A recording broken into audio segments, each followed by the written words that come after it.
ವಯಸ್ಸಾದ್ಮೇಲೆ free fly ಛತ್ರಿ ಇಲ್ಲ ಏನಿಲ್ಲ, ಬಟ್ ಅಕ್ಕಿಗಳು ರನ್ನಿಂಗಲ್ಲಿರಲಿ ಅಂದ್ಬಿಟ್ಟು ಬಿಟ್ಟಿದ್ದೀನಿ. ಅಂದರೆ ರೆಸ್ಟು ತುಂಬಾ ಆಗೋಯ್ತು ಅಂದ್ಕೊಳ್ಳಿ ಅಕ್ಕಿಗಳಿಗೆ. ಸೊ ಅದರಿಂದ ಒಂದು ಸ್ವಲ್ಪ ರನ್ನಿಂಗಲ್ಲಿರಲಿ ಅಕ್ಕಿಗಳು, ಹಂಗೆ ಲೇಸಿ ಬೀಳೋದು ಬೇಡ ಅಂದ್ಬಿಟ್ಟು ಬಿಟ್ಟಿದ್ದೀನಿ. ಅಕ್ಕಿಗಳು ಆಡ್ತಾಯಿತೆ, ಮನೆ ಮೇಲೇ ಚಕ್ಕರ್ ಹೊಡಿತೈತೆ. ಮನೆ ಬಿಟ್ಟು ಆ ಕಡೆ ಈ ಕಡೆ ಹೋಗ್ತಲ್ಲ ಗುರು, ಮನೆ ಮೇಲೇ ಚಕ್ಕರ್ ಹೊಡಿತೈತೆ ನೋಡಿ. ಆಡ್ತಾವೆ, ಒಂದು 10 ನಿಮಿಷನೂ ಆಡ್ಬೋದು ನಂಗೆ ಅನ್ಸಂಗೆ. ಒಂದು ಸ್ವಲ್ಪ ತನ ಆಡ್ತಾವೆ ಆರಾಮಾಗಿ. ಯಾಕಂತಂದರೆ ಅವಷ್ಟೇ ಅಕ್ಕಿಗಳು ಇವಾಗ ಬಿಟ್ಟಿದ್ದೇ ಕೂತ್ಕೊತಿದ್ದಾವೆ ಅಂದರೆ ಅದು ದೇಡುಗಳು, ಫುಲ್ಲು ದೇಡು. ಅಂದರೆ ಅವಾಗ ಆರೋ ಕೆಪಾಬಿಲಿಟಿ ಇರೋಲ್ಲ, ಕೆಪಾಸಿಟಿನೂ ಇರೋಲ್ಲ, ಅದಾಗ ಆರೋ ಮನಸ್ಸು ಇರೋಲ್ಲ, ಆರೋಕ್ಕಂತ ಹುಟ್ಟೇ ಇರೋಲ್ಲ. ತುಂಬ ಜನ ಕೇಳ್ತಾರೆ, ನಾನು ಅಕ್ಕಿ ಬಿಟ್ಟಿದ್ದೆ ಹೋಗಿ ಕೂತ್ಕೊಳ್ಳುತ್ತೆ, ಬಿಟ್ಟಿದ್ದೆ ಹೋಗಿ ಕೂತ್ಕೊಳ್ಳಿ. ಗಿರೇಬಾಜ್ ಅನ್ನೋದು ಹೆಂಗಂತಂದರೆ, ಅಕ್ಕಿ ಇವತ್ತು ಆಡ್ತಾ ಇಲ್ವಾ, ಒಂದಲ್ಲ ಒಂದು ದಿವಸ ಆಡುತ್ತೆ. ಇವತ್ತು ಆಡಲಿಲ್ಲ ನಾಳೆ ಆಡುತ್ತೆ, ಇಲ್ಲ ಇನ್ನೊಂದು ಸ್ವಲ್ಪ ದಿವಸ ಬಿಟ್ಕೊಂಡು ಆಡುತ್ತೆ. ಅದು ಸಾಯೋಷ್ಟರಲ್ಲಿ ಅಕ್ಕಿ ಆಡ್ಬಿಟ್ಟೆ ಸಾಯೋದು. ಅದೇ ಇನ್ನೊಂದು ಜಾತಿ ಅಕ್ಕಿಗಳು ಬರ್ತವೆ, ಅವು ಆಡೋಕ್ಕಂತ ಹುಟ್ಟೇ ಇಲ್ಲ. ಅವು ಹುಟ್ಟಿರೋದೇ ಸುಮ್ಮನೆ ಮೇವು ತಿನ್ಕೊಂಡು ಆ ಕಡೆ ಓಡಾಡಿಕೊಂಡು ರೆಕ್ಕೆ ಹೊಡ್ಕೊಂಡಿರೋಕೆ ಅಷ್ಟೇ ಇರೋದವು. ಬಟ್ ಗಿರೇಬಾಜ್ ಹಂಗಲ್ಲ, ಆರೋಕ್ಕಂತಲೇ ಹುಟ್ಟಿರೋದು. ಸೊ ಆಡ್ತವೆ. ನೀವು ಅಂಥ ಅಕ್ಕಿಗಳು ತೊಗೊಂಬಂದ್ಬಿಟ್ಟು ಆಡ್ತಾಯಿಲ್ಲ ಅಂದರೆ ಏನೂ ಮಾಡೋಕ್ಕಾಗಲ್ಲ. ಅದೇ ಗಿರೇಬಾಜ್ ತೊಗೊಂಬಂದು ಆಡ್ತಾಯಿಲ್ಲ ಅಂದರೆ ನನಗೆ ಹೇಳ್ರಿ, ನಾನು ಟಿಪ್ಸ್ ಕೊಡ್ತೀನಿ. ಅದು ಬಿಟ್ಬಿಟ್ಟು ಯಾವುದೋ ಬೂಟ್ ಅಕ್ಕಿಗಳು, ಫ್ಯಾನ್ಸಿ ಅಕ್ಕಿಗಳೆಲ್ಲ ತಂದುಬಿಟ್ಟು ಒಬ್ಬರು ಆಡ್ತಾಯಿಲ್ಲ ಅಂದರೆ ನಾನು ಏನೂ ಹೇಳೋಕ್ಕಾಗಲ್ಲ. ಇವಾಗ ನೋಡಿರಿ, ಬಿಟ್ಟು 1 ವಾರ ಆಯಿತು. ಇವತ್ತು ಬಿಟ್ಟಿದ್ದೀನಿ. 2 ನಿಮಿಷಕ್ಕೆ ಹೋಗಿ ಕೂತ್ಕೊಬೇಕಿತ್ತು, 1 ನಿಮಿಷ ಹಿಂಗೆ ಬಿಟ್ಟಿದ್ದು ಹೋಗಿ ರಪ್ಪ ಅಂತ ಕೂತ್ಕೊಬೇಕಿತ್ತು. ಬಟ್ ಆಡ್ತಾಯಿದ್ದಾವೆ. ಯಾಕೆ ಹೇಳಿ? ದಟ್ ಈಸ್ ಗಿರೇಬಾಜ್. ಆಡೋ ಕೆಪಾಸಿಟಿ, ಆಡೋ ಟ್ರೈನಿಂಗು ಎಲ್ಲ ಇರುತ್ತೆ, ಎಲ್ಲ ಗೊತ್ತಿರುತ್ತೆ ಮೈಂಡಲ್ಲಿ. ನಾನು ಹೆಂಗೆ ಆಡಬೇಕು, ಎಲ್ಲಿ ಆಡಬೇಕು, ಎಷ್ಟೊತ್ತು ಆಡಬೇಕು, ನನ್ನ ಕೆಪಾಸಿಟಿ ಎಷ್ಟೈತೆ ಆರೋದು, ಪ್ರತಿಯೊಂದು ಪಿನ್ ಟು ಪಿನ್ ಗೊತ್ತಿರುತ್ತೆ ಗಿರೇಬಾಜ್ಗಳಿಗೆ. ಸೊ ಛತ್ರಿ ಕಟ್ಟಿಲ್ಲ, ಛತ್ರಿ ಇಲ್ದೇನೂ ಆಡ್ತಾಯಿದ್ದಾವೆ. ಸೊ ಇವತ್ತು ಛತ್ರಿ ಕೂಡ ರೆಡಿ ಮಾಡಬೇಕು. ಇವಾಗ ಹೋಗಿ ಛತ್ರಿ ಕೂಡ ರೆಡಿ ಮಾಡೋಣ. ಸ್ವಲ್ಪ ಜಾಂಪೆಲ್ಲ ಇಳಿಸ್ಕೊಂಡು ಹೊಸದು ಇನ್ನೊಂದು ಜಾಂಪ್ ತಂದು ರೆಡಿ ಮಾಡೋಣ. ಇದೆರಡು ಆರಕ್ಕೆ ಬಿಟ್ಟೆ, ಅದಕ್ಕೋಸ್ಕರನೇ ನೋಡೋಣ ಏನು ಮಾಡ್ತಾರೆ ಅಂತ. ನೋಡಿ ಮೇಲೆ ಆಗ್ತಾಯಿದೆ ಹೊತ್ತು ಅಕ್ಕಿಗಳು ಇಳಿಯೋ ಇದು ತೊಗೊತಾ ಇಲ್ಲ. ಜೊತೆ ಕೊಟ್ಟು ಆಡಿಸ್ಬೇಕು ಯಾವತ್ತು. ಟೇಕಾಗಿ ಕೊಟ್ಟು ಓಡಿಸ್ತಾ ಇದ್ದರೆ ಹೊಡ್ತಾ ಇರ್ತವೆ ಅಕ್ಕಿಗಳು. ಬನ್ನಿ ಇವಾಗ ಹೋಗಿ ಛತ್ರಿ ರೆಡಿ ಮಾಡೋಣ. ಈಗಲೂ ಇವಾಗ ಬಂದು ಇಳಿದ್ವು, ಒಂದು 5 ನಿಮಿಷ ಆಯಿತು. ಒಳಗಡೆ ಎಲ್ಲ ರೆಡಿ ಮಾಡಾಯಿತು. ನೋಡಿ ಅಕ್ಕಿಗಳಲ್ಲಿ ಬಂದು ಕುತ್ಕೊಂಡಿದ್ದು. ಪಾಪ ಛತ್ರಿ ಇಲ್ಲ, ಛತ್ರಿ ಹೊಡೆದಾಕ್ಬಿಟ್ಟಿದ್ದೀನಿ. ಇಲ್ಲ ಹೇಳ್ರಿ, ಹೊಡೆದೋಗ್ಬಿಟ್ಟಿತ್ತು. ಅದಕ್ಕೋಸ್ಕರ ಇಲ್ಲಿ ಕಂಬ ಎತ್ಬಿಟ್ಟು ಇಲ್ಲಿ ಉಡನ್ ಥರ ಚಿಕ್ಕದಾಗಿ ಫಿಟ್ ಮಾಡ್ಸೋಣ ಅಂದ್ಬಿಟ್ಟು ವೆಯ್ಟ್ ಮಾಡ್ಕೊಂಡಿದ್ದೀನಿ. ಅಕ್ಕಿಗಳೆರಡು ಅಲ್ಲಿ ಬಂದು ಕುತ್ಕೊಂಡು ಆಡಿದ್ವು. ಹತ್ತತ್ರ ಒಂದು 20-30 ನಿಮಿಷ ಗಂಟೆ ಆಡಿದ್ವು ಗೈಸ್. ಸಖತ್ತಾಗಿ ಆಡ್ತಾಯಿದ್ವು. ತುಂಬ ಹೈಟೆಲ್ಲ ಕಚ್ಕೊಂಡ್ಬಿಟ್ಟಿದ್ವು ಅಕ್ಕಿಗಳು, ಸಖತ್ತಾಗಿ ಆಡ್ತಾಯಿದ್ವು. ಈ ಮೇಡಮ್ ಏನಕ್ಕೆ ಹಿಂಗೆ ಕೂತವ್ರಂದರೆ ಬಿಸಿಲಲ್ಲಿ ಇವ್ರಿಗೆ ವಿಟಮಿನ್ಸ್ದು ಕಮ್ಮಿ ಐತೆ, ಅದಕ್ಕೆ ಸನ್ಲೈಟಿಂದ ಬರೋ ವಿಟಮಿನ್ಸನ್ನು ಸಿಕ್ಕಲಿ ಅಂದ್ಬಿಟ್ಟು ಈ ಮೇಡಮ್ನ ಇಲ್ಲಿ ಕೂರಿಸಿದ್ದೀನಿ. ಇವ್ರದ್ದು ಕಾಲು ಪ್ರಾಬ್ಲಮ್ ಆಗಿದೆ, ಅದು ಬಿಟ್ಟರೆ ಬೇರೆ ಏನೂ ಪ್ರಾಬ್ಲಮ್ ಆಗಿಲ್ಲ. ಇವ್ರಿಗೆ ಚೆನ್ನಾಗಿದ್ದಾರೆ, ಬಟ್ ಕಾಲು ಪ್ರಾಬ್ಲಮ್ ಆಗಿದೆ. ಅದು ಆದಷ್ಟು ಬೇಗ ರಿಕವರಿ ಆಗುತ್ತೆ. ಈ ಥರ ನಿಮ್ಮ ಅಕ್ಕಿಗಳಿಗೆ ಯಾರಿಗಾನ ಆಗಿದ್ದರೆ ಬೇಗ ಕಮೆಂಟ್ ಬಾಕ್ಸಲ್ಲಿ ಕಮೆಂಟ್ ಮಾಡಿರಿ. ನಾನು ಇದಕ್ಕೆ ಇನ್ನೊಂದು ಮೆಡಿಸನ್ ಗೊತ್ತಾಗಿದೆ ನನಗೆ, ಅದನ್ನ ನೆಕ್ಸ್ಟ್ ವಿಡಿಯೋದಲ್ಲಿ ನಿಮಗೆ ತೋರಿಸ್ಕೊಡ್ತೀನಿ. ಓಕೆನಾ? ನೋಡಿ ಮೇವು ತಿನ್ಕೊಂಡು ಕೂತಿದ್ಲು ಇವಾಗ. ಇಲ್ಲ ಐತೆ ಮೇವು, ತಿನ್ನೋ ತಿನ್ನೋ. ನೋಡಿ ಮೇವು ತಿನ್ನುತ್ತೆ, ನೀರು ಕುಡಿಯುತ್ತೆ, ಎಲ್ಲ ಮಾಡುತ್ತೆ. ಬಟ್ ಇದಕ್ಕೆ ಸ್ವಲ್ಪ ಕಾಲು ನೋವಾಗಿರುತ್ತೆ. ಬೇಜಾರಾಗುತ್ತೆ ಸೀರಿಯಸ್ ಆಗಿ ಈ ಥರ ಎಲ್ಲ ನೋಡಿದಾಗ. ನನಗೆ ಮನೆಗೆ ಎತ್ಕೊಂಡೋಗಿ ನೋಡ್ಕೊಳ್ಳೋಣ ಅಂದ್ಕೊಂಡು ಪ್ಲ್ಯಾನ್ ಆಗ್ತಾಯಿದ್ದೀನಿ. ನೋಡ್ತೀನಿ. ನಮ್ಮನ್ನ ನಂಬ್ಕೊಂಡು ಬಂದಿರ್ತವೆ ಪಾಪ. ಈ ಥರ ಎಲ್ಲ ಆಗಿಬಿಟ್ರೆ ಸಖತ್ತು ಬೇಜಾರಾಗುತ್ತೆ. ಗೈಸ್, ವೀಡಿಯೋ ಮುಗಿಯೋಕ್ಕಿಂತ ಮುಂಚೆ ಒಂದು ಚಿಕ್ಕ ಇನ್ಫಾರ್ಮೇಷನ್ ಕೊಡಬೇಕಿತ್ತು ನಿಮ್ಗೆಲ್ಲರಿಗೂ. ಸೊ ಹಿಂಗೆ ರೀಲ್ಸ್ ಸ್ಕ್ರೋಲ್ ಮಾಡಬೇಕಾದ್ರೆ ನನಗೆ ಒಂದು ವೀಡಿಯೋ ಬರುತ್ತೆ. ಅವರು ಆ ವಿಡಿಯೋದಲ್ಲಿ ಏನು ಮಾಡಿರ್ತಾರೆ ಅಂದರೆ, ಒಂದು ಶಿಖರನ ಸಾಯಿಸ್ಬಿಟ್ಟು ಕಟ್ಟಾಕಿರ್ತಾರೆ. ಅಂದರೆ ಸಾಯಿಸ್ಬಿಟ್ಟು ಕತ್ತಿಗೆ ಇದು ಮಾಡಿರ್ತಾರೆ. ಸೊ ರೀಸನ್ ಇಷ್ಟೇ, ಅವ್ರದ್ದು ಕೋಳಿ ಮರಿಗಳನ್ನ ಶಿಖರ ಬಂದು ಎತ್ಕೊಂಡು ಹೋಗ್ತಾ ಇರುತ್ತಂತೆ. ಇಷ್ಟೇ ರೀಸನ್ನು. ಇವಾಗ ಇದ್ರ ಬಗ್ಗೆ ನಾನೇನಕ್ಕೆ ಮಾತಾಡೋಕೆ ಹೊರಟಿದ್ದೀನಿ ಅಂದರೆ, ಶಿಖರ ಬಂದು ಆ ಥರ ಅಕ್ಕಿಗಳನ್ನ ಎತ್ಕೊಂಡು ಹೋಗ್ತಾಯಿದ್ದೆ ನಿಮ್ಮ ಕೋಳಿ ಮರಿನ. ಅಂದರೆ ಇದು ಯಾವುದೇ ರೀತಿ ಕಾಂಟ್ರವರ್ಸಿ ಅಲ್ಲ, ಯಾವುದೇ ರೀತಿ ಮತ್ತೊಂದು ಜಗಳ ಅಲ್ಲ. ಬಟ್ ನಾನು ಅವ್ರಿಗೆ ಗೊತ್ತಿಲ್ವೋ, ಬಟ್ ಅರ್ಥ ಮಾಡಿಸ್ತಾ ಇದ್ದೀನಿ. ಶಿಖರ ಬಂದು ಎತ್ಕೊಂಡು ಹೋಗ್ತೈತೆ ಅಂದರೆ, ಒಂದು ನೀವು ಕೋಳಿ ಮರಿನ ನೀವು ಸೇಫಾಗಿ ಇಟ್ಕೊಬೇಕು. ಓಕೆನಾ? ಇನ್ನೂ ಒಂದು ಆ ಥರ ಸಾಯಿಸಿದ್ದಾರೆ ಅಲ್ವಾ, ಲೈಕ್ ನೀವು ಅಂದ್ಕೊಂಡಿದ್ದೀರ ಈ ಪ್ರಾಣಿ ಪಕ್ಷಿ ವೈಲ್ಡ್ ಲೈಫಲ್ಲಿ ನಮಗೇನು ಆಗಲ್ಲ ಅಂತ, ಬಟ್ ಅದೆಲ್ಲ ಒಂದು ಕೇಸ್ ಆದರೆ ತುಂಬಾ ಸೀರಿಯಸ್ ಆ್ಯಕ್ಷನ್ ತೊಗೊತಾರೆ. ಅದು ಶಿಖರ ಮೇಲೆ ನೋಡು ಇದೇ ವಿಡಿಯೋ ಅದು ನೋಡ್ರಿ, ಅದನ್ನ ಕಟ್ಬಿಟ್ಟು ಸಾಯಿಸ್ಬಿಟ್ಟು ಕುತ್ತಿಗೆಗೆ ದಾರ ಏನೋ ಕಟ್ಬಿಟ್ಟವ್ರೆ. ಓಕೆನಾ ಬ್ರದರ್, ಯಾವುದೇ ರೀತಿ ನಾನು ಏನೋ ವೈಲೆನ್ಸ್ ಮಾಡ್ಕೊಬೇಕು, ಇಲ್ಲ ಏನಾರು ಮಾಡ್ಕೊಬೇಕು, ಜಗಳ ಮಾಡ್ಕೊಬೇಕು, ಕಾಂಟ್ರವರ್ಸಿ ಎತ್ಕೊಬೇಕು ಅನ್ನೋದಿಲ್ಲ. ಜಸ್ಟ್ ಒಂದು ಇನ್ಫಾರ್ಮೇಷನ್ ಆಗಿ ಹೇಳ್ತಾ ಇದ್ದೀನಿ. ಇದು ಏನಿದೆ, ಇದು ಒಂದು ಫುಡ್ ಚೈನ್ ಅನ್ನೋದು ಎಲ್ಲರಿಗೂ ಗೊತ್ತಿರುತ್ತೆ. ಮುಂಚೆ ಎಲ್ಲ ಸ್ಕೂಲ್ಗಳಲ್ಲೂ ಎಲ್ಲರಿಗೂ ಹೇಳ್ಕೊಡ್ತಾರೆ ಫುಡ್ ಚೈನ್ ಅನ್ನೋದು. ಒಂದು ಪಕ್ಷಿನೋ ಒಂದು ಪ್ರಾಣಿನೋ, ಈಗ ಶಿಖರ ತಿನ್ನೋದು ಒಂದು ಇದ್ದೇ ಇರ್ತೈತೆ. ಇವಾಗ ಕೋಳಿನ ಶಿಖರ ತಿಂತೈತೆ ಅಂದರೆ ಶಿಖರ ತಿನ್ನೋದು ಒಂದು ಇರ್ತೈತೆ. ಕೋಳಿ ಹುಳಗಳನ್ನ ತಿನ್ನುತ್ತೆ, ಹಂಗಂತ ಹೋಗ್ಬಿಟ್ಟು ಹುಳಗಳೆಲ್ಲ ಎತ್ಕೊಂಡು ಕೋಳಿನ ಸಾಯಿಸ್ತಾವ? ಇಲ್ಲ ಅಲ್ವಾ? ಅದು ಸೇಫ್ಟಿ ಮಾಡ್ಕೊಬೇಕಾಗಿರೋದು ನಮ್ಮ ಕೈಲಿರುತ್ತೆ. ನಾವು ಮನುಷ್ಯರು ಕುರಿ ಕೋಳಿಗಳನ್ನೆಲ್ಲ ತಿಂತಿರಲ್ಲ, ಕಟ್ ಮಾಡಿಕೊಂಡು ಕುರಿ ಕೋಳಿಗಳನ್ನ ಬಂದು ಸ್ಟ್ರೈಕ್ ಮಾಡ್ತಾವ, ಅಥವಾ ಕುರಿ ಕೋಳಿಗಳನ್ನ ನಮ್ಮನ್ನ ಕಟ್ ಮಾಡ್ಕೊಂಡು ತಿಂತಾರೆ, ನೋಡ್ರಿ ಇವರೇ ಕಟ್ ಮಾಡ್ಕೊಂಡು ತಿನ್ನೋದು ನಮ್ಮನ್ನ ಅಂತ ಅವರೇನ ನಮ್ಮನ್ನ ಸಾಯಿಸ್ತಾವ್ರ? ಇಲ್ಲ ಅಲ್ವಾ? ಅದು ಸೇಫ್ಟಿ ಮಾಡಬೇಕಾಗಿರೋದು ನಮ್ಮ ಕರ್ತವ್ಯ.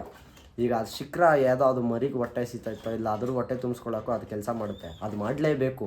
ಇಲ್ಲಾಂತಂದರೆ ಅದಕ್ಕೆ ಬದುಕೋಕ್ಕಾಗಲ್ಲ. ಅದು ವೈಲ್ಡ್, ಅದು ನೇಚರ್, ಅದು ನಾವೇನು ಮಾಡೋಕ್ಕಾಗಲ್ಲ. ಬಟ್ ನೀವು ಆ ಥರ ಹಿಡ್ದಿನೋ ನಿಮ್ಮ ಕೈಲಿ ಸಿಕ್ತೋ ಏನೋ ಗೊತ್ತಿಲ್ಲ, ಬಟ್ ನೀವು ಸಾಯಿಸಿದ್ದು ತುಂಬಾ ತಪ್ಪು ಬ್ರದರ್. ಆ ಥರ ಮಾಡೋಕ್ಕೆ ಹೋಗ್ಬೇಡ್ರಿ ಇನ್ನೊಂದ್ಸಲಿ. ಫುಡ್ ಸೈಕಲ್ ಅನ್ನೋದನ್ನ ಅರ್ಥ ಮಾಡ್ಕೊಳ್ಳಿ. ಏನು ಮಾಡೋಕ್ಕಾಗಲ್ಲ, ನಾವು ನಮ್ಮ ಸೇಫ್ಟಿ ನಾವು ಇಟ್ಕೊಬೇಕು. ನಿಮ್ಮ ಮುಂದೆ ಬಿರಿಯಾನಿ ಇಟ್ಬಿಟ್ಟು ತಿನ್ಬೇಡ ಅಂತಂದರೆ ಹೊಟ್ಟೆ ಎಸ್ಕೊಂಡಿದ್ದವನು ಎಷ್ಟೊತ್ತು ಅಂತ ನೀನು ಆ ಬಿರಿಯಾನಿ ನೋಡ್ಕೊಂಡು ಹಂಗೆ ಇರ್ತೀಯ, ತಿಂತೀಯ ಅಲ್ವಾ? ಸೊ ಅದರಿಂದ ಆ ಥರ ತಪ್ಪು ಇನ್ನೊಂದ್ಸಲಿ ಮಾಡೋಕ್ಕೆ ಹೋಗ್ಬೇಡಿ. ತುಂಬಾ ಹರ್ಟ್ ಆಯಿತು ಅದು ನನಗೊಂಥರ. ಪಾರಿವಾಳಗಳನ್ನೂ ಹಿಡಿಯುತ್ತೆ ಶಿಖರ, ಹಂಗಂತ ನಾವು ಶಿಖರನ ಸಾಯಿಸಿದ್ರೆ ಅದು ಏನು ಮಾಡೋಕ್ಕಾಗಲ್ಲ. ಇದೆಲ್ಲ ನೇಚರು, ಓಕೆನಾ? ನಾವು ಅದು ಸಿಂಹದ ಮುಂದೆ ನಿಂತ್ಕೊಂಡ್ರೆ ಸಿಂಹ ಸುಮ್ಮನೆ ಬಿಟ್ಬಿಡುತ್ತಾ? ತಿನ್ನುತ್ತೆ ನಮ್ಮನ್ನ. ಇದೆಲ್ಲ ನೇಚರ್ ಜೊತೆ ನಾವು ಆಟ ಆಡೋಕ್ಕೆ ಆಗಲ್ಲ, ಆಟ ಆಡಲೂಬಾರ್ದು ಯಾವತ್ತೂ ಕೂಡ. ಸೊ ದೌಡಿನ ಸ್ವಲ್ಪ ಫುಲ್ ಕ್ಲೀನ್ ಮಾಡಿ ಗುಡಿಸಿ ಗುಂಡಾಂತರ ಮಾಡಿ ನಿನ್ನೆ ರೆಡಿ ಮಾಡಿದ್ದೆ. ಹಾಗೆ ಹೇಳಿದ್ದೆ ಆ ಕಡೆ ಸ್ವಲ್ಪ ಕವರ್ ಮಾಡಿಬಿಡ್ತೀನಿ, ಮತ್ತು ಆ ಕಡೆಯಿಂದ ಏನು ನಮ್ಗೆ ಕಾಣಿಸ್ಬಾರ್ದು ಅನ್ನೋ ಥರ. ಸೊ ಫುಲ್ಲು ಟಾರ್ಪಲ್ ಹಾಕ್ಬಿಟ್ಟು ಕವರ್ ಮಾಡಿಬಿಟ್ಟಿದ್ದೀನಿ. ಇಲ್ಲೂ ಅಷ್ಟೇ ಕಿಟಕಿಗೆ ಒಂದು ಸ್ಕ್ರೀನ್ ಬರುತ್ತೆ, ಇನ್ನೊಂದು ಇಲ್ಲಿ ಸ್ಕ್ರೀನ್ ಹೊಡಿತೀನಿ ಕಿಟಕಿಗೆ. ಮತ್ತು ಬ್ಯಾಕ್ ಸೈಡು ಕೂಡ ಒಂದು ಫ್ರೇಮ್ ರೆಡಿ ಮಾಡಿದ್ದೀನಿ ಆಲ್ರೆಡಿ. ಸೊ ಅದನ್ನೂ ಕೂಡ ರೆಡಿ ಮಾಡ್ತೀನಿ. ಸೊ ನಾನು ಆಡಿರೋ ಮಾತಿಂದ ಯಾರಿಗಾನ ಬೇಜಾರಾಗಿದ್ದರೆ, ಅವ್ರು ಶಿಖರನ ಆ ಥರ ಮಾಡಿದ್ರು ನನಗೆ ಹೆವಿ ಬೇಜಾರಾಯಿತು. ಸೊ ಆ ಥರ ಮಾಡೋಕ್ಕೆ ಹೋಗ್ಬಿಟ್ರಿ. ಅದು ಕೂಡ ರೆಡಿ ಮಾಡ್ತೀನಿ. ಸೊ ಇವಾಗ ದೊಡ್ಡ ಅಕ್ಕಿಗಳಿಗೆಲ್ಲ ಮೇವು ಕೊಟ್ಟಿದ್ದೀನಿ. ಸೊ ಇನ್ನು ಹೊಡೋಣ, ನಮ್ಮ ಕೆಲಸಗಳನ್ನ ಮುಗಿಸ್ಕೊಂಡು ಆಮೇಲೆ ಬಂದುಬಿಟ್ಟು ಈ ಮಿಕ್ಕಿದ ಅಕ್ಕಿಗಳೆಲ್ಲ ಮೇವು ಕೊಡೋದು ಬನ್ನಿ. ಸೊ ಓಕೆ ಗೈಸ್, ಮೊನ್ನೆಯಿಂದ ಕರೆಕ್ಟಾಗಿ ವೀಡಿಯೋನ ಕಂಪ್ಲೀಟ್ ಮಾಡೋಕ್ಕಾಗಿದ್ದಿಲ್ಲ ಅಂದ್ಕೊಳ್ಳಿ. ಗ್ಯಾಪ್ ಬರ್ತಾನೆ ಇತ್ತು. ಸೊ ಇವತ್ತು ಅಷ್ಟೇ ಅಕ್ಕಿಗಳಿಗೆ ಮೇವು ಹಾಕೋ ನಾನು ಬಂದಿದ್ದೀನಿ. ಎಲ್ಲ ಅಕ್ಕಿಗಳಿಗೂ ಒಳಗಡೆ ಬಿಟ್ಕೊಂಡು ಮೇವು ಹಾಕ್ತಾಯಿದ್ದೀನಿ. ಇದೆಲ್ಲ ಸಿಂಗಲ್ ಅಕ್ಕಿಗಳು, ದೊಡ್ಡ ಅಕ್ಕಿಗಳು, ದೊಡ್ಡ ಗಂಡುಗಳೆಲ್ಲ ಒಳಗಡೆ ಇದ್ದಾವೆ. ಸೊ ನಿಮಗೆ ಒಂದು ತೋರಿಸ್ಬೇಕಿತ್ತು.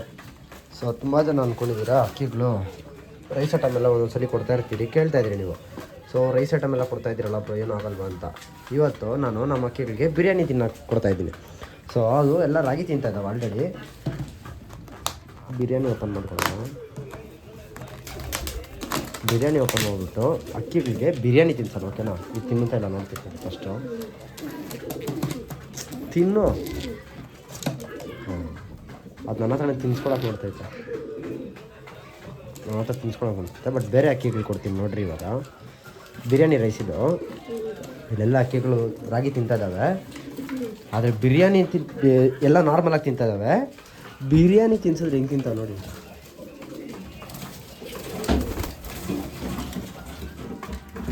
ನೋಡಿದ್ರಾ ಹೆಂಗೆ ತಿಂತಿದ್ದಾವೆಲ್ಲ? ಇಲ್ಲಿರೋ ಅಕ್ಕಿಗಳಂತೂ ಎಲ್ಲ ಸೈಕಾಗ್ಬಿಟ್ಟಿದ್ದಾವೆ ಇವಾಗ. ನಮಗೆ ಬಿರಿಯಾನಿ ಇಲ್ಲ ಅಂದ್ಬಿಟ್ಟು ಎಲ್ಲ ಫುಲ್ಲು ಒದ್ಲಾಡ್ತಾ ಇದ್ದಾವೆ ನೋಡಿ. ಖಾಲಿ ಬಿರಿಯಾನಿ ಹಾಕಿದಷ್ಟು ಅಷ್ಟು ಬೇಗ ಏನಾಗಲ್ಲ ಗೈಸ್. ಅವಾಗವಾಗ ಈ ಥರ ಮಸಾಲೆ ಐಟಮ್ಸ್ ಬಾಡಿಗೆ ಬೀಳ್ತಾಯಿದ್ರೆ ಸ್ವಲ್ಪ ಚೆನ್ನಾಗಿರುತ್ತೆ. ನಾವಿನ್ನು ಡಿವಾರ್ಮಿಂಗ್ ಮಾಡಿದಾಗ ಮಸಾಲೆ ಐಟಮ್ಸ್ ಕೊಡ್ತೀವಿ. ಸೊ ಆ ಥರ ಏನು ಪ್ರಾಬ್ಲಮ್ ಆಗೋಲ್ಲ. ಬಟ್ ಯಾವಾಗನ ಒಂದ್ಸಲಿ ಓಕೆ. ಬಟ್ ರೆಗ್ಯುಲರಾಗಿ ಅಂತಂದರೆ ಏನೋ ಪ್ರಾಬ್ಲಮ್ಸ್ ಆಗ್ಬೋದು. ಬಟ್ ಯಾವಾಗನ ಒಂದ್ಸಲಿ ಓಕೆ ಕೊಡ್ಬೋದು, ನೀವೇನು ಆಗೋಲ್ಲ. ಇವಾಗ ನಾನು ತುಂಬ ದಿವಸ ಆಗಿತ್ತಲ್ವ ಕೊಟ್ಟು, ಅಕ್ಕಿಗಳಿಗೆಲ್ಲ ಚೆನ್ನಾಗಿ ಮೇವು ಹಾಕ್ತಾಯಿದ್ವಲ್ವ, ಅಕ್ಕಿಗೆಲ್ಲ ಸುಕ್ಕ ಹೊಡಿತಾಯಿದ್ವು, ಸಣ್ಣಕ್ಕಾಗ್ತಾಯಿದ್ವಲ್ವ. ಸೊ ಅದರಿಂದ ಏನು ಮಾಡಿದೆ, ಮೇವು ಸ್ವಲ್ಪ ಹಾಕೋಣ ಅಂದ್ಬಿಟ್ಟು ತೊಗೊಬಂದು ಹಾಕ್ತಾಯಿದ್ದೀರಿ ಇವಾಗ ನೋಡಿ ಎಲ್ಲ. ಬಟ್ ಯಾವುದು ಕೂಡ ಬಿಡ್ತಾಯಿಲ್ಲ, ಆ ಥರ ಏನು ಕಾಣಿಸ್ತಾಯಿಲ್ಲ ನಮಗೆ. ಎಲ್ಲ ಕೂಡ ತುಂಬ ಚೆನ್ನಾಗೇ ತಿಂತಾ ಇದ್ದಾವೆ ನೋಡಿ. ಖಾಲಿನೇ ಮಾಡಿಬಿಟ್ಟು ಅಂದ್ಕೊಳ್ಳಿ, ಎಲ್ಲ ತುಂಬ ಚೆನ್ನಾಗಿ ತಿಂತಾ ಇದ್ದಾವೆ. ಆ ಥರ ಏನೂ ಇಲ್ಲ, ತಿನ್ನಲ್ಲ ಅಕ್ಕಿಲ್ಲ ಅಂತ ಏನಿಲ್ಲ, ಎಲ್ಲ ತುಂಬಾ ಚೆನ್ನಾಗಿ ತಿಂತಾ ಇದ್ದಾವೆ. ಸ್ವಲ್ಪ ಕಾಣೆ ಇದ್ದಲ್ಲಿ ತಿನ್ನೋ ಹೆಂಗೆ ತಿಂತಾವೆ ನೋಡಿ. ಕಾಣೆಗೆ ಹಾಕಿದ್ರೂ ಅಷ್ಟೇ ತುಂಬ ಚೆನ್ನಾಗಿ ತಿಂತದೆ. ಎಲ್ಲ ಅಕ್ಕಿಗೂ ಒಂದೊಂದು ಸ್ವಲ್ಪ ಕೊಡೋಣ, ಜಾಸ್ತಿ ಬೇಡ. ಬಟ್ ನಾನು ಇವಾಗಲೇ ಹೇಳ್ತಾ ಇದ್ದೀನಿ, ಸ್ಪೈಸಿ ಇದ್ದರೆ ಕೊಡೋಕೆ ಹೋಗಬೇಡಿ. ಇದು ನಾವು ತಿಂದ್ಬಿಟ್ಟು ಪಾರ್ಸಲ್ ಬಂದಿರೋದು, ಸ್ಪೈಸಿ ಏನು ಇದ್ದಿಲ್ಲ. ಹಿಂಗೆ ಅಂದಿವಾಗ ಮನೆಗೆ ಹೋಗ್ತಾಯಿದ್ರಲ್ಲ ಅಂದ್ಬಿಟ್ಟು ಬಂದೆ. ಹಂಗೆ ಅಕ್ಕಿಗಳ್ಗೊಂದು ಸ್ವಲ್ಪ ಹಾಕೋಣ ಬಿರಿಯಾನಿ, ಎಷ್ಟೊಂದು ದಿವಸ ಆಗೋಯ್ತು ನಮ್ಮ ಅಕ್ಕಿಗಳು ತಿಂದು ಅಂದ್ಬಿಟ್ಟು ಬಿರಿಯಾನಿ ಬಂದೆ. ತಿಂತಾಯಿದ್ದಾವೆ ಚೆನ್ನಾಗಿದೆ. ಇಲ್ಲಿ ಕಂಪ್ಲೀಟಾಗಿ ಖಾಲಿ. ಇದನ್ನು ಕೇಳೋಕ್ಕೆ ಬರ್ತಾ ಇರೋದು ಅಕ್ಕಿ ಬಿರಿಯಾನಿನ ನೋಡಿ. ಇವಾಗ ಹಾಕಿದ್ದೆ ಹೆಂಗೆ ತಿನ್ನುತ್ತಂತ ನೋಡ್ರ. ಸಿಂಗಲ್ ಅಕ್ಕಿಗಳು ನಾನು ಬಿಡೋಣ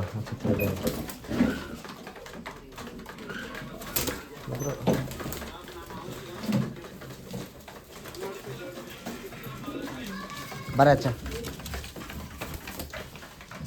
ಆ ಗಂಡು ಬಿಡಲ್ಲ ಆಚೆ, ಅದು ಬಿಟ್ಟರೆ ಎಡವಟ್ಟು ಕೆಲಸಗಳೇ ಮಾಡುತ್ತೆ ಬರೀ. ಅದಕ್ಕೋಸ್ಕರ ಆ ಗಂಡೇ ಬಿಡಲ್ಲ, ಆಚೆನೇ ಬೇಡ, ಒಳ್ಳೆ ಇದೆ ನೋಡಿ. ಎಲ್ಲ ಚೆನ್ನಾಗಿ ತಿಂತದಾವಂತ. ಕೊಡ್ರಿ ಬಿರಿಯಾನಿ, ನಿಮ್ಮ ಅಕ್ಕಿಗಳಿಗೆ ಏನು ಪ್ರಾಬ್ಲಮ್ ಇಲ್ಲ ನೋಡಿ. ನಾನು ಕೊಡ್ತಾ ಇದ್ದೀನಿ. ಅಕ್ಕಿಗಳಿಗೆ ನೀರು ಬೇಕನ್ಸುತ್ತೆ ಪಾಪ. ಇದಂತೂ ಕೈ ಮೇಗೆ ಬರ್ತದೆ. ಸಕ್ಕತ್ತಾಗಿ ತಿಂತಾಯಿದೆ ಎಲ್ಲರೂ ಕೂಡ. ಎಲ್ಲ ಅಕ್ಕಿಗಳು ವೇಸ್ಟ್ ರಾಗಿ ಇಲ್ಲಿಕ್ಕಿದ್ದೀನಿ, ವೇಸ್ಟ್ ರಾಗಿ ಹೋಗಿ ತಿಂತೈತೆ. ನಾವು ಅಕ್ಕಿಗಳಿಗೆ ಎಷ್ಟು ಒಳ್ಳೇದು ಮಾಡಿದ್ರು ಅಷ್ಟೇ. ಅಲ್ಲಿ ಚೆನ್ನಾಗಿ ಕೆಳಗಡೆ ಹಾಕಿದ್ದೀನಿ ತಾನೆ, ಬಿರಿಯಾನಿ ಹಾಕಿದ್ದೀನಿ. ಇದಕ್ಕೆ ಕೆಳಗಡೆ ಬಿರಿಯಾನಿ ಹಾಕಿದ್ದೀನಿ, ಇಲ್ಲಿ ಬಂದ್ಬಿಟ್ಟು ವೇಸ್ಟ್ ರಾಗಿ ತಿಂತೈತೆ. ಹಾಂ, ಏನು ಬಂದಿರೋದು ನಿಮಗೆ? ಬಿರಿಯಾನಿ ಖಾಲಿನೇ ಆಗೋಯ್ತು ಅಷ್ಟು ಬೇಗ. ಸೊ ಇದು ರೆಡಿ ಮಾಡಿಸಿದ್ದೀವಿ ನೋಡಿ ಫುಲ್ಲು. ಆ ಕಡೆ ಇದು ಇಷ್ಟೇ ದೌಡಿ, ಇವಾಗ ಇಷ್ಟೇ ದೌಡಿ. ಇನ್ನೂ ಕೂಡ ಕಿಟಕಿಗೆಲ್ಲ ಮೆಷ್ಟೆಲ್ಲ ಹೊಡಿಸ್ಬೇಕು, ಇನ್ನೂ ಅಂದರೆ ಸ್ಕ್ರೀನ್ ಬರುತ್ತೆ ಕಿಟಕಿಗೆ. ಮತ್ತು ಕೆಳಗಡೆ ಒಂದು ಸ್ವಲ್ಪ ಮ್ಯಾಟ್ ಥರ ರೆಡಿ ಮಾಡಿದ್ದೀನಿ. ಸೊ ಅದನ್ನೂ ಕೂಡ ಹಾಕ್ಸ್ತೀನಿ. ಅದು ನೆಕ್ಸ್ಟ್ ವೀಡಿಯೋದಲ್ಲಿ ನೋಡ್ತೀರಾ, ಓಕೆನಾ? ಸೊ ಈ ವಿಡಿಯೋನ ಎಲ್ಲಿಗೆ ಎಂಡ್ ಮಾಡೋಣ. ಬಿರಿಯಾನಿ ಹಾಕಿ ಏನೂ ಪ್ರಾಬ್ಲಮ್ ಇರಲ್ಲ. ಬಟ್ ಯಾವಾಗ ನಾವು ಒಂದ್ಸಲಿ, ಇವಾಗಲೇ ಹೇಳ್ತಾ ಇದ್ದೀನಿ, ಯಾವಾಗ ನಾವು ಒಂದ್ಸಲಿ ಮಾತ್ರ, ರೆಗ್ಯುಲರಾಗಿ ಬೇಡ. ಯಾವಾಗ ನಾವು ಅಪ್ಪಕ್ಕೆ ಒಂದ್ಸಲಿ ಅಂದರೆ ಹಾಕ್ರಿ, ಏನೂ ಪ್ರಾಬ್ಲಮ್ ಬರೋಲ್ಲ. ಓಕೆ ಗೈಸ್, ಬಾಯ್ ಎಲ್ಲರಿಗೂ. ನೆಕ್ಸ್ಟ್ ವೀಡಿಯೋದಲ್ಲಿ ಸಿಗ್ತೀನಿ. ನೆಕ್ಸ್ಟ್ ವೀಡಿಯೋ ಏನು ಅಂತ ಕಮೆಂಟ್ ಮಾಡಿ. ನೆಕ್ಸ್ಟ್ ವೀಡಿಯೋ ಪ್ರೊಸೆಸಿಂಗಲ್ಲೈತೆ. ಸೊ ಟೇಕ್ ಕೇರ್ ಗೈಸ್, ಬಾಯ್.